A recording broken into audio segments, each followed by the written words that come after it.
No, pero están todos los que ya. O sea, bueno, aún ya lo van a revisar. Doctor López, ¿se escucha y ve bien la pantalla?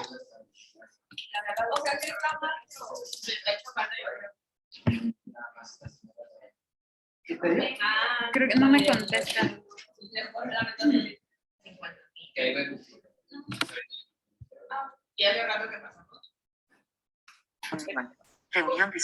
Tengo un problemita con el audio de mi Mac ahorita. Si me llego a salir, es nada más para cambiar rápidamente el dispositivo. Si gusta iniciar, doctora Álvarez, ya para no retrasar más la clase. Bueno, entonces voy a comenzar. Mi nombre es Marcos, R1 de Medicina Interna, y voy a hablar sobre delirium o estado confusional agudo. Bueno, el delirium es un estado confusional agudo de inicio súbito, curso fluctuante, con una alteración en la atención y del nivel de conciencia. Bueno, es una alteración aguda, transitoria, que puede durar de horas o días, fluctuante, irreversible de la atención, del estado de alerta y la cognición, y se caracteriza por inatención, trastornos del pensamiento, alteración del nivel de conciencia, de somnolencia, agitación, alucinaciones y trastornos del sueño vigilia. Bueno, lo importante del delirium es que causa deterioro cognitivo que puede llegar a ser progresivo, deterioro de la calidad de vida, incrementa la mortalidad e incluso provoca estancia prolongada hospitalaria. Bueno, se clasifica en hiperactivo, hipoactivo o mixto. El estado hiperactivo está caracterizado por un estado de agitación psicomotriz, ansiedad, incoherencia, coprolalia, agresividad, insomnio, alucinaciones e ideas delirantes. Un ejemplo en pacientes que se puede presentar son en los pacientes con supresión de alcohol.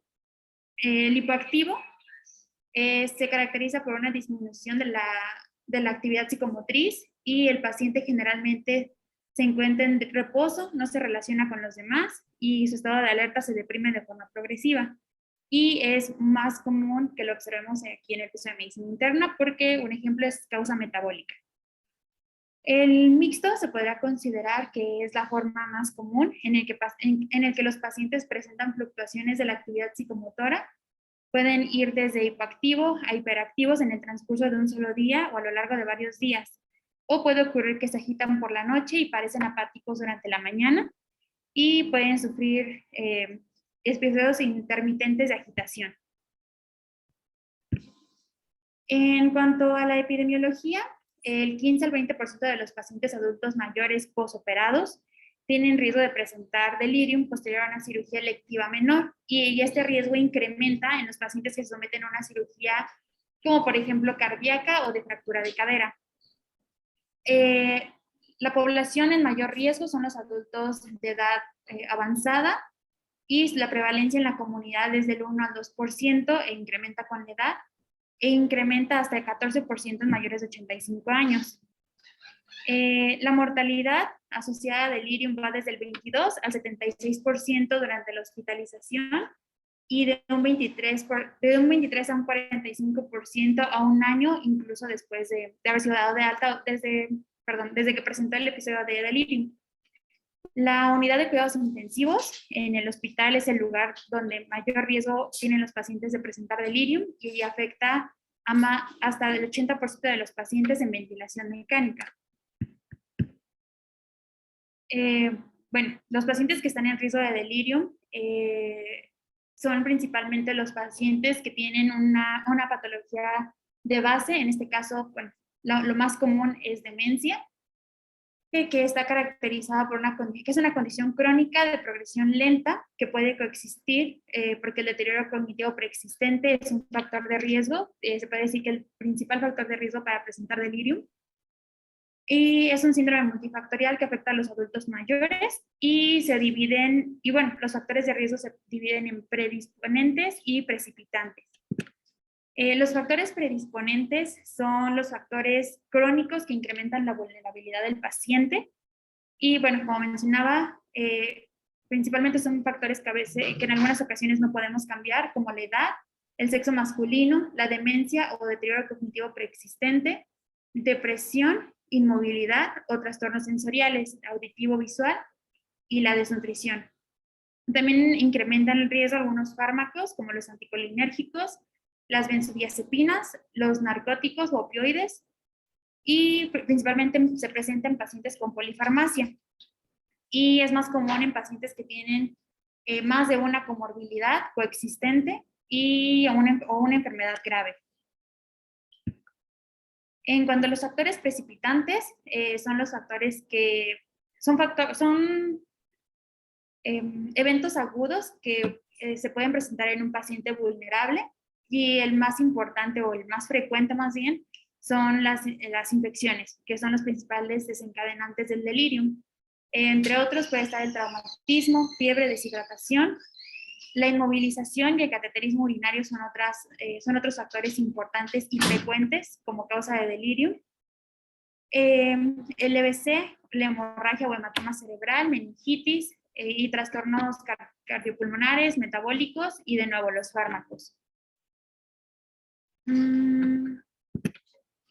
Bueno, la relación entre los pacientes vulnerables y los factores precipitantes del delirium es de esta forma. En un paciente joven con baja comorbilidad requiere de un factor precipitante, que es un paciente vulnerable, requiere de un factor precipitante grave para poder desarrollar delirium, que es lo contrario a lo que ocurre en el paciente anciano, que ellos ya tienen un factor predisponente, un factor predisponente como la edad, la demencia, y ya solamente necesitan un factor precipitante leve o mínimo para desencadenar el delirium.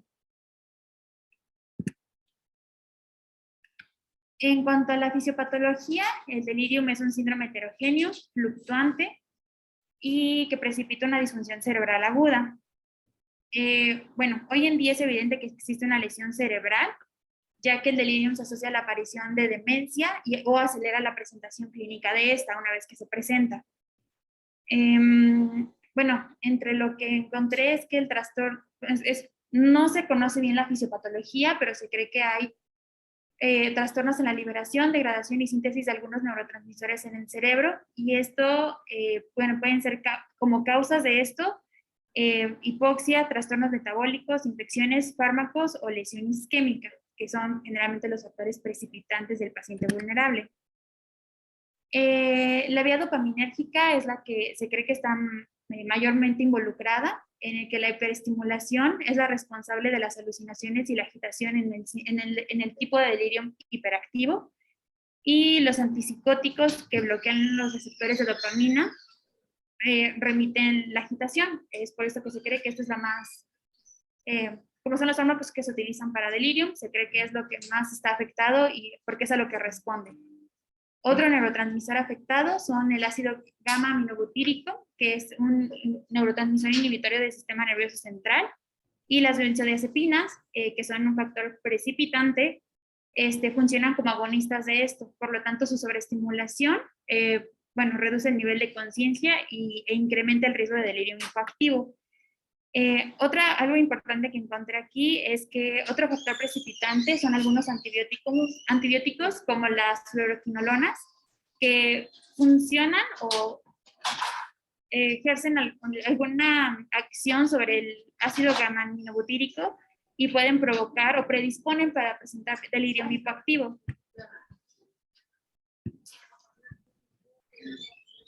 Bueno, otra vía, la de la noradrenalina, su hiperfunción causa delirium hiperactivo.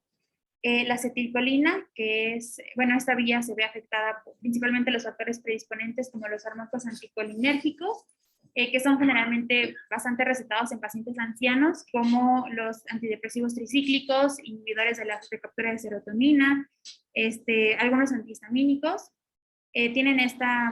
afectan en esta vía de neurotransmisor y por lo tanto su inhibición provoca sedación, deterioro cognitivo y por lo tanto un delirio hipoactivo.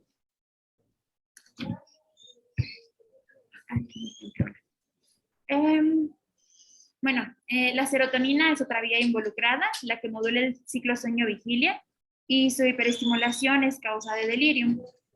Por lo tanto, algunos antidepresivos también pueden originar delirium.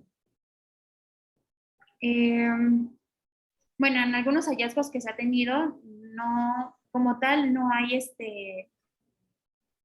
no está claro, pero se ha relacionado que algunas alteraciones estructurales a nivel de encéfalo, como la formación reticular, tálamo, hipotálamo y la corteza cerebral, que regulan el sueño vigilia normal, se encuentran afectados de la siguiente forma: por un trastorno cortical, por un flujo sanguíneo cerebral disminuido durante el delirium, el hipometabolismo de la corteza prefrontal o temporoparietal, y el hipermetabolismo o hipometabolismo de ganglios basales, tálamo o núcleo caudado. Bueno, ¿qué elementos de la historia clínica y exploración física nos indican o nos harían sospechar de delirium? Principalmente la línea del tiempo de los cambios del estado mental. Bueno, algo que me quedé mucho es en la definición es el inicio súbito o agudo y de curso fluctuante. El historial de medicamentos es importante por lo que ya mencioné, de que afectan en las vías de neurotransmisores algunos medicamentos. La evaluación de déficits sensoriales, el dolor, que son factores precipitantes. La evaluación física, principalmente cardíaca, pulmonar, neurológica, para identificar déficits o focos de infección, que son también factores precipitantes. Evaluar el nivel de conciencia y la atención y evaluar el pensamiento desorganizado. Pero ahorita hablo más de eso al respecto. Entonces, el cuadro clínico se caracteriza por un paciente adulto mayor, generalmente, no vas a fuerza, que se presenta con un inicio agudo y fluctuante de un trastorno de la atención, cognitivos y del estado de alerta. Cursa con modificaciones conductuales, puede ser desde la agitación o la somnolencia, alteraciones del estado de, ya lo mencioné, trastornos del ciclo sueño-vigilia, trastornos perceptuales y cambios en la actividad psicomotriz. Y estos síntomas pueden persistir por semanas y perdurar de forma crónica hasta por 6 meses. Bueno, para realizar el abordaje del paciente se debe establecer primero el estado mental del paciente a la admisión y existen una escala que es el Confusion Assessment Method para evaluar la probabilidad de que el paciente padezca delirium. Sin embargo, para aumentar la sensibilidad de esta prueba, antes se debe realizar un mini mental, un examen del estado neurológico para que sea más valorable el CAM. Y bueno, buscar la causa del delirium, una patología, diferenciar el delirium entre el delirium y demencia e identificar algunas causas subyacentes y tratables. Bueno, ¿cómo y cuándo diagnosticar delirium? El delirium no es reconocido y documentado hasta en el 80% de los casos, y por lo tanto es conveniente evaluar a todos los pacientes hospitalizados en busca intencionada de factores de riesgo para delirium. El método de evaluación del estado confusional o CAM tiene una sensibilidad del 82% y una especificidad del 99%, y la sensibilidad disminuye si no se acompaña de una evaluación cognitiva. Si se sospecha delirium después de esta evaluación cognitiva, ya va acompañado del CAM. Y bueno, este método diagnóstico o de evaluación incluye 4 criterios, de los cuales 2 deben estar siempre presentes, que son el criterio 1 y el criterio 2. El criterio 1, el inicio agudo y evaluación fluctuante. En este punto nos vamos a hacer dos preguntas. Si existe evidencia de un cambio agudo del estado mental del paciente con respecto a su estado basal y si este se acompaña de fluctuaciones en el tiempo. Otros criterios que pueden estar presentes o no, pero a fuerza tiene que haber mínimo 3. Es el pensamiento desorganizado, es decir, el paciente es incoherente, incomprensible, o su conversación es poco clara y lógica, o no sigue el hilo de la conversación. El criterio 4, trastornos en el estado de alerta. El paciente se encuentra hiperalerta, somnoliento, con estupor o en coma.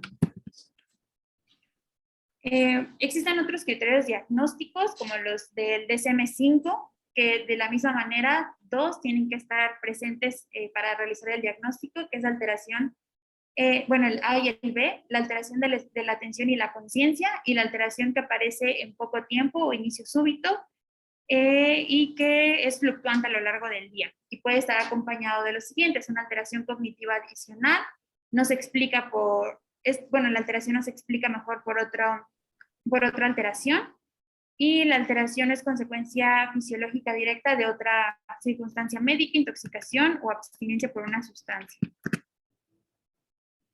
El CIE-10 tiene otros criterios, como el deterioro de la conciencia y la atención, un trastorno cognitivo global, alteraciones psicomotoras, hiperactividad o hipoactividad, un trastorno del sueño vigilia y alteraciones emocionales. El principal diagnóstico diferencial es con la demencia, y es un reto diagnóstico determinar si el paciente con estado confusional tiene demencia, delirium o ambos. Un cambio agudo del estado mental pues no es consistente con demencia, que entra más en la definición de delirium, el curso fluctuante por lo mismo, y el paciente pero sin embargo el paciente con demencia que se encuentra hospitalizado tiene de 1 a 5 veces más riesgo de desarrollar delirium. Entonces, generalmente podemos encontrar ambos en el mismo paciente. Para hacer el diagnóstico diferencial, en esta tabla podemos ver el nivel de conciencia. Durante el delirium se encuentra disminuido o hiperalerta, y en la demencia se encuentra alerta, normal. La orientación en delirium es desorganizada y en demencia es desorientada. El curso en delirium es fluctuante, de aparición aguda, a diferencia de la demencia, donde la progresión es lenta y progresiva y es una patología crónica.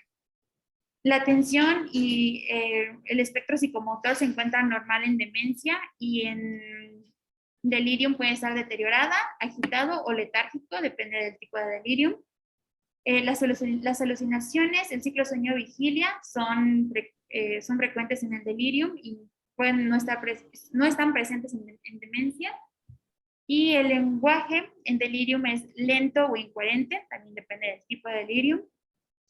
Y en demencia puede estar afásico o dificultad para encontrar preguntas. Otro diagnóstico diferencial es con depresión, que puede confundirse con delirium hipoactivo, y algunos síndromes psiquiátricos como manía o psicosis son otro diagnóstico diferencial del delirium hiperactivo. ¿Cuándo considerar hospitalización? No todos los pacientes con delirium requieren hospitalización, e incluso la hospitalización exacerba el delirium. Entonces, lo ideal es el manejo ambulatorio en el paciente en el que puede ser asegurada su seguridad, y si la causa del delirium es evidente y es un factor precipitante no grave, como por ejemplo que se deba a un medicamento, que se pueda suspender y con eso mejora el delirium, o bien una infección leve que pueda ser tratada en casa. El manejo intrahospitalario es pues lo ideal en el paciente que se encuentra inestable, como con sepsis o infarto de miocardio.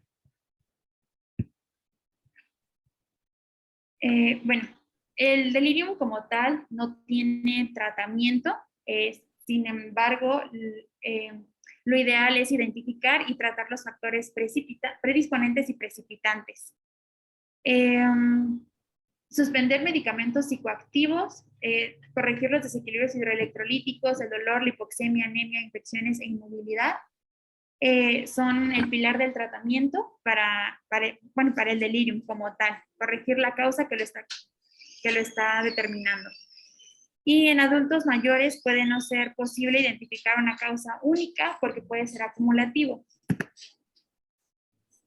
Entre las medidas de tratamiento no farmacológico se encuentran las ambientales, en el cual se recomienda tanto en el manejo ambulatorio o intrahospitalario, la iluminación de la habitación durante el día y poca o nula iluminación durante la noche, eliminar el exceso de ruido, permitir visitas que puedan calmar al paciente, es decir, involucrar a los familiares no en el tratamiento, pero en la contención del paciente, colocar objetos familiares, orientar a las personas en las 3 esferas, el uso de calendarios y relojes de manecillas, para que nos lo sepan ver. Son también una medida ambiental como tratamiento no farmacológico de delirio. El colocar una televisión o letreros con información básica. Otras medidas no farmacológicas es la permanencia del familiar las 24 horas. Como vimos, los trastornos sensoriales son un factor precipitante, por lo tanto, permitir al paciente que use sus lentes, auxiliares auditivos o dentaduras es indispensable. Movilizar al paciente fuera de cama por lo menos 2 veces al día. Mantener informado al paciente y a sus familiares. Y mantener su toma de líquidos, dieta, evitar la retención urinaria e impactación fecal, que son otros factores precipitantes de delirio. Evitar el uso de catéteres, telemetría y oximetría continua, que limitan la movilidad del paciente. En las unidades de cuidados intensivos, principalmente pacientes que se encuentran bajo ventilación mecánica, se prefiere la sedación con dexmedetomidina porque disminuyen las horas de sedación y no solamente cumplen esa función, sino que también al ser un agonista alfa-adrenérgico, disminuye el riesgo y la incidencia de delirium. El manejo del dolor se asocia a una menor incidencia de delirium. Eso también lo podemos controlar en estos pacientes con la dexme. Valorar la movilización temprana y rehabilitación física para disminuir el delirium en pacientes críticos y, disminuir la deprivación del sueño. En cuanto al tratamiento médico o farmacológico, lo ideal es identificar la causa subyacente e iniciar el tratamiento de esta. La Sociedad Americana de Psiquiatría recomienda evitar las benzodiazepinas porque, como vimos, es un factor precipitante que puede exacerbar el delirio.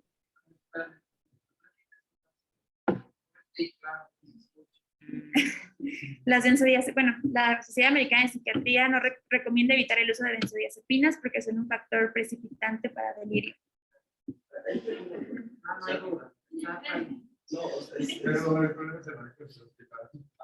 Es que, según yo, en personas mayores no se deben dar benzodiazepinas. Lo que debes dar es los agonistas no benzodiazepinas.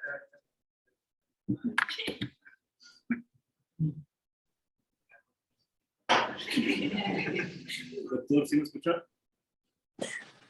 No, a la persona que habló a la distancia no le escuché nada. No sé si la pudiera repetir, doctor Álvarez, o si quiere, agotamos el tema y al final retroalimentamos y damos un espacio para preguntas adicional. Ok, de acuerdo.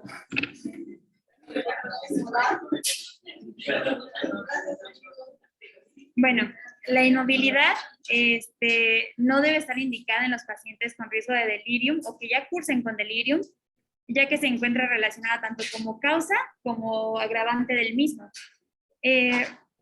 Lo importante es reducir el impacto de factores predisponentes, que algunos, como mencioné, no se pueden modificar, y rehabilitar el deterioro cognitivo preexistente. La prevención de complicaciones como neumonía por aspiración, inmovilización prolongada y favorecer la rehabilitación física. Como tratamiento farmacológico, como tal no tiene un tratamiento médico, pero se pueden pero los medicamentos que pueden causar sedación, como los antipsicóticos, son útiles en el tipo de delirium hiperactivo que cursan con agitación.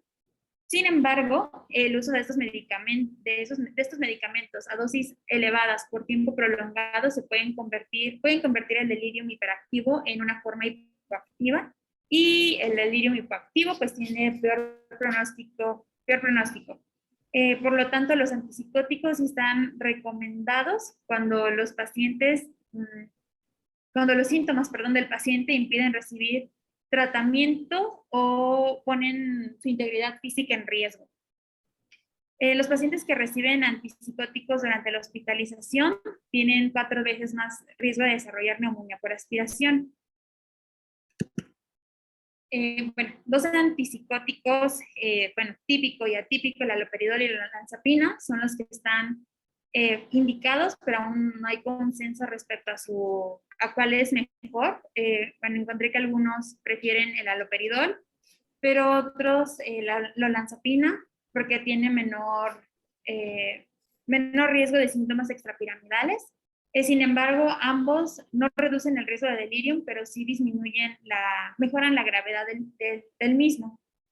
Los antipsicóticos se utilizan en pacientes con delirium y el haloperidol es el tratamiento de elección, de acuerdo a esta bibliografía, y porque ha demostrado mejorar la gravedad.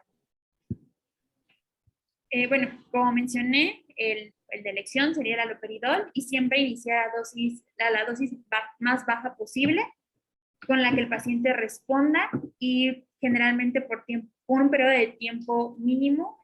Mencionaban que máximo 7 días de tratamiento con antipsicóticos. Entre los efectos adversos que ambos tienen, de acuerdo a esta bibliografía, son los síntomas extrapiramidales, y pues no presentan, que son similares tanto en los atípicos como con las dosis bajas de haloperidol.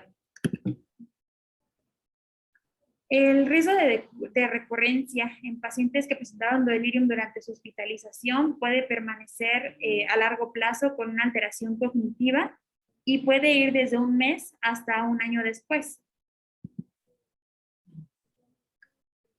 Dentro de las complicaciones, posterior a presentar el delirium, son la disminución de la funcionalidad, por lo tanto pierden su independencia y muchos de ellos son institucionalizados. Incrementan los días de estancia hospitalaria, con lo que aparece incontinencia urinaria, úlceras por presión y desnutrición. También aparece o es frecuente el deterioro cognitivo a largo plazo, por lo que había mencionado que se ha relacionado con algunas alteraciones estructurales a nivel del encéfalo por el daño cerebral agudo, y generalmente por los fármacos que se utilizan para el tratamiento de delirium. Y finalmente, el presentar delirium, más el hipoactivo, pues incrementa la mortalidad.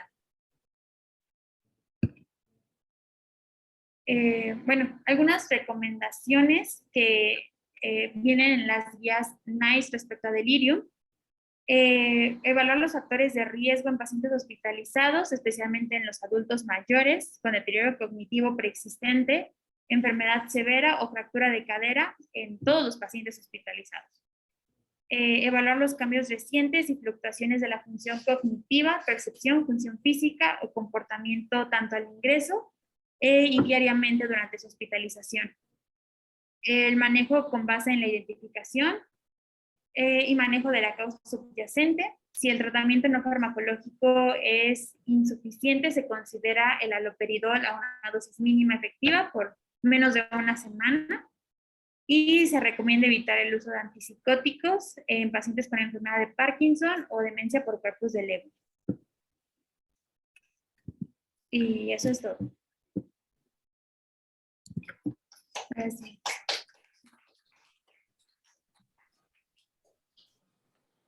Listo. ¿Listo? Sí, no sé si ahora sí alguien quiere Gracias. comentar algo. Se escuchaba mucho ruido en el aula. Había una puerta que abría y cerraba, rechinaba horrible. Había partes en que no se oía muy bien. Pero miren, primero me gustaría como retroalimentar un poquito la plática y después darles espacio a las preguntas que gusten, ¿de acuerdo? ¿Me están escuchando ustedes bien? Sí. Ok. Bueno, primero identificar al delirium como uno de los más importantes síndromes geriátricos. Per se, un síndrome geriátrico, a diferencia de los síndromes que conocemos perfectamente en medicina interna y su definición, es diferente porque este puede ocurrir a partir de diferentes circunstancias, desde el plano funcional, físico, antecedentes, medicamentos, la parte psicoafectiva y temas sociales. Por lo tanto, cada que se hable de una patología que corresponda a un síndrome geriátrico como tal, requiere una evaluación geriátrica integral, que después veremos un poco más a detalle. Cuando un adulto mayor cambia ese estado de conciencia de manera abrupta, aguda, tenemos que descartar de inicio que no sea un tema que ponga en peligro la vida del paciente.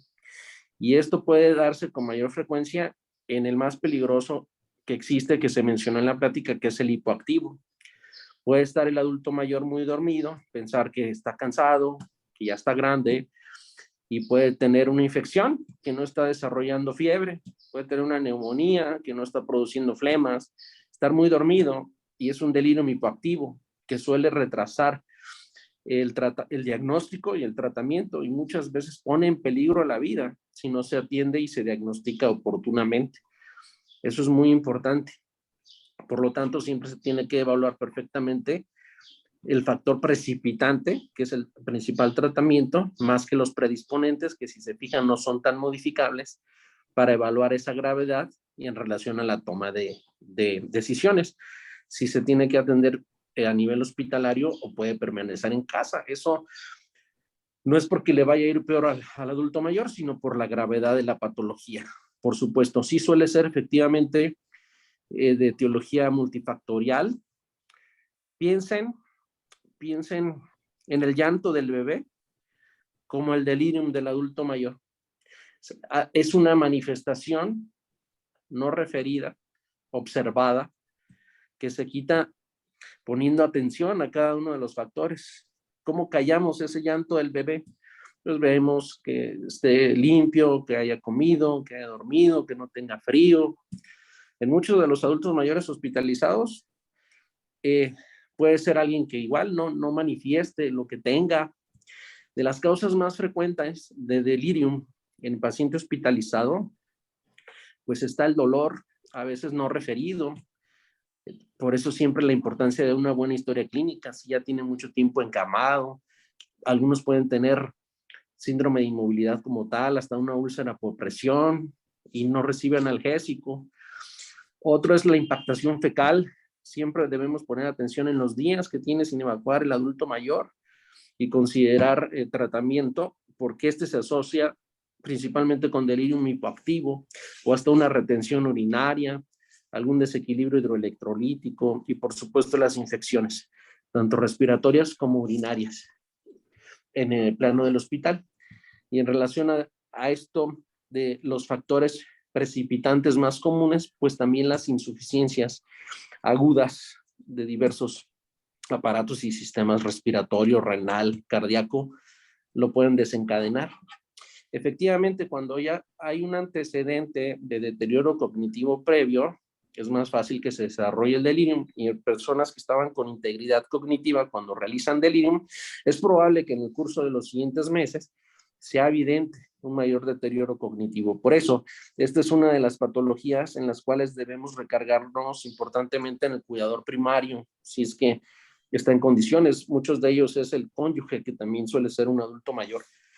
Pero esa historia clínica con alguien que los conozca es particularmente importante, saber cómo estaba su estado cognitivo previo.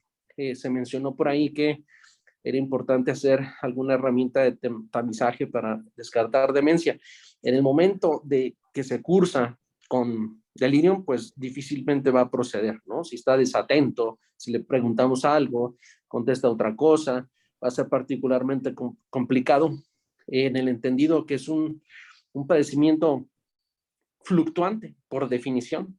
O sea, ya habría que estar alerta en un periodo de lucidez y tratar de recabar un poquito más de información, porque efectivamente nosotros podemos pasar visita, poco tiempo, igual enfermería, y está bien documentado que puede no hacerse el diagnóstico y eso pues es particularmente delicado, sobre todo si es hipoactivo. Cuando es mixto o hiperactivo, el tema que tendríamos que atender es, una vez que ya resolvemos el factor precipitante, explicar al familiar, está resuelto, clínicamente está bien, exámenes de laboratorio está perfectamente compensado.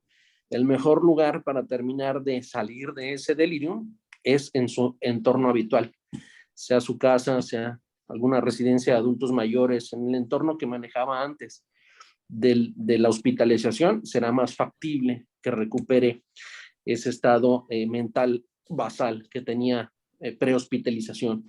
Y eso pues amerita darles un buen informe al familiar, que no siempre lo entienden. ¿Cómo me lo va a dar así si está con una determinada alucinación visual que lo aterroriza? Entonces, eso también, la hospitalización debe de representar una gran ventana de oportunidad para nosotros para optimizar el tratamiento farmacológico de base que pueda tener el adulto mayor, específicamente las benzodiazepinas. Medio escuché que alguien por ahí preguntó algo de benzodiazepinas, pero ahorita lo hablamos a detalle. No es como se planteó de quitarlas y ya. Eso también produciría abstinencia y es otro error, sino optimizar la polifarmacia, considerando siempre que no sean inapropiados, principalmente en adulto mayor, aunque sea por definición más de 3, más de 5 medicamentos, denominada polifarmacia. Eso lo tenemos que optimizar siempre. Pero en estudios se ha hecho totalmente evidente que el manejo no farmacológico tiene mucho más peso respecto al impacto del desenlace clínico final del delirium como tal, mucho más que el farmacológico sintomático. De los que se comentaron ahí, sin duda, el haloperidol es la primera elección. Saber que en nuestro medio cada ampulita tiene 5 miligramos. Per se, ¿cuántas veces se les hace fácil al personal de urgencias aplicar 5 miligramos y por sí mismo va a tener efectos secundarios importantes? La dosis, efectivamente, dependiendo del caso, es de 0.5 a 1 miligramo por dosis. Recordar que no se puede administrar en bolo directo IV por arritmias cardíacas. Y muchas veces el adulto mayor pues no va a cooperar para tomarse determinada tableta o mitad de tableta o gotas si está muy hiperactivo. A veces es necesario aplicar una dosis intramuscular en la región deltoidea, esperar como estaba ahí en la tablita 20-30 minutos, valorar otra dosis hasta calmar al paciente. Esa es de las patologías que requieren urgencias, estar ahí pegadito con el adulto mayor y siempre con la perspectiva de que el neuroléptico o antipsicótico se administre la menor cantidad de tiempo mientras se atiende correctamente el factor precipitante, ya que como saben el empleo muy crónico de antipsicóticos se asocia con otros problemas, entre ellos enfermedad vascular cerebral y muerte, aumenta la mortalidad como tal. Eso también está bien definido. Entonces, posteriormente, el tema del delirium tiene muchas ramas que se podrían abordar después.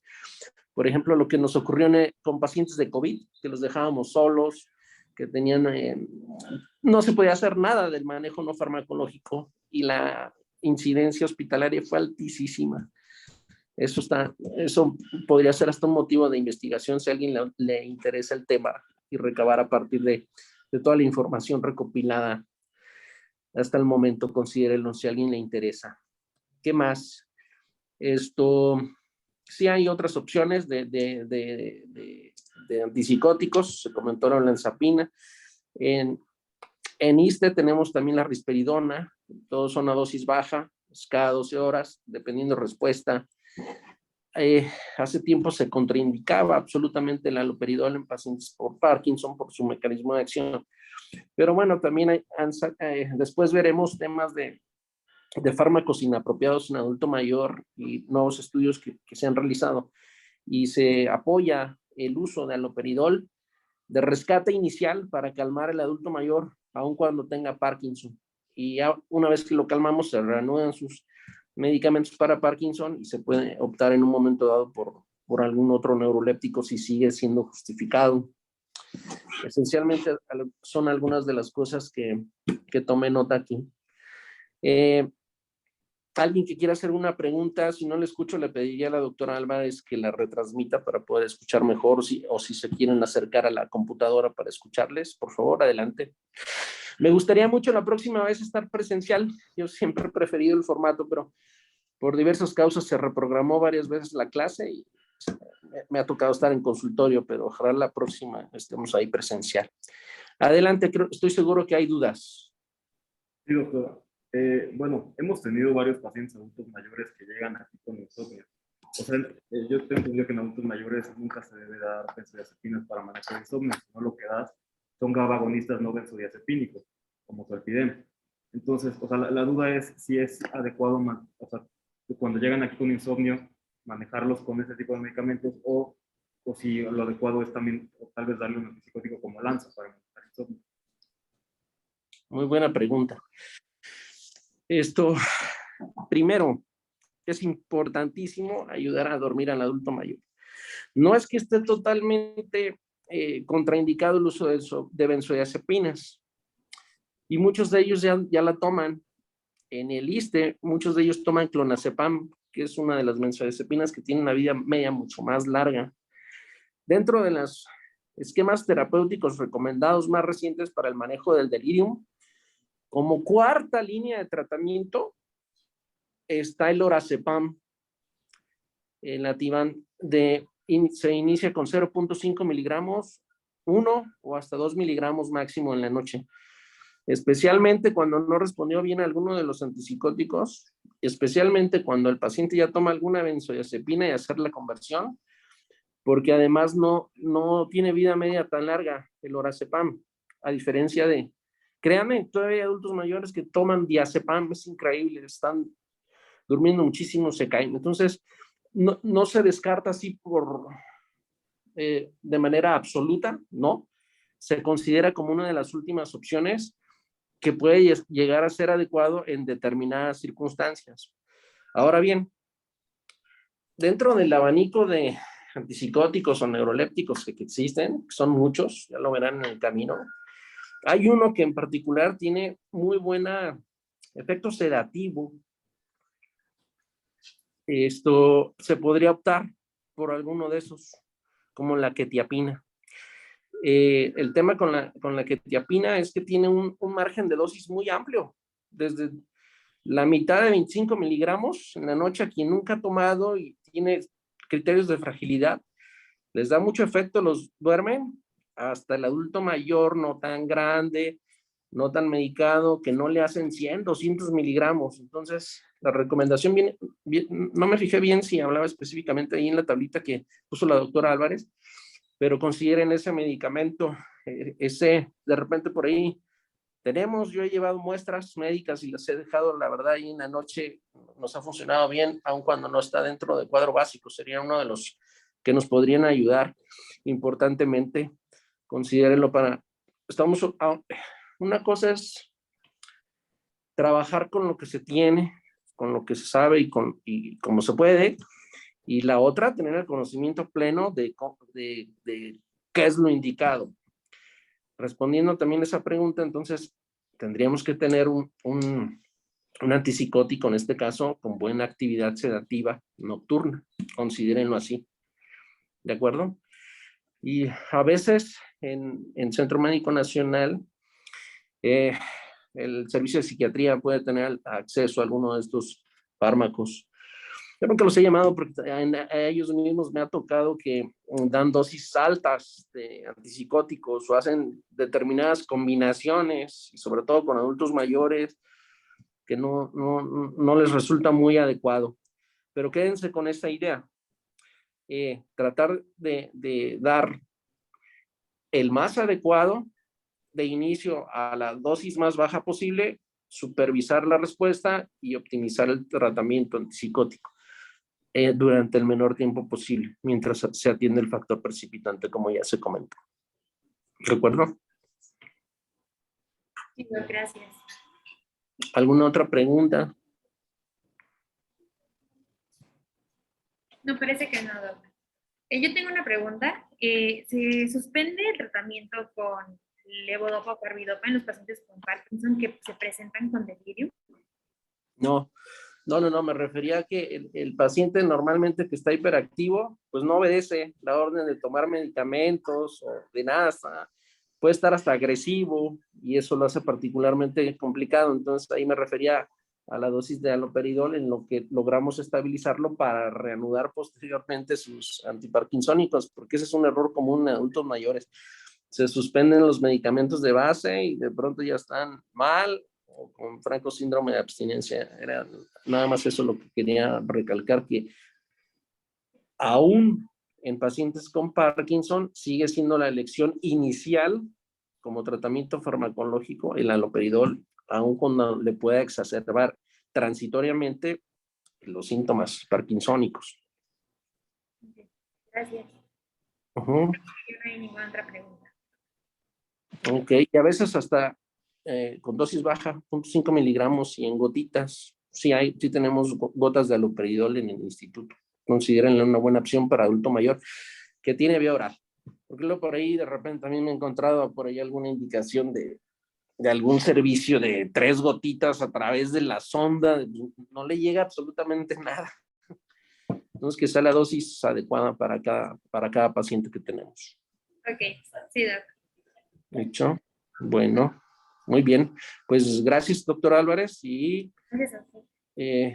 con tiempo, cuenten conmigo siempre y ojalá la próxima nos veamos ahí en formato presencial. Muchas gracias. Gracias. Hasta luego. Una pregunta, ¿quién de ustedes está interesado en la CLS?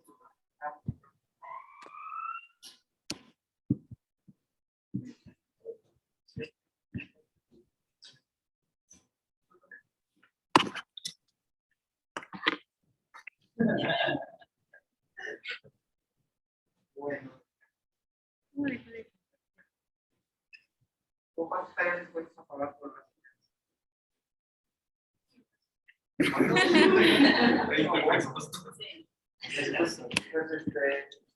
unos 3.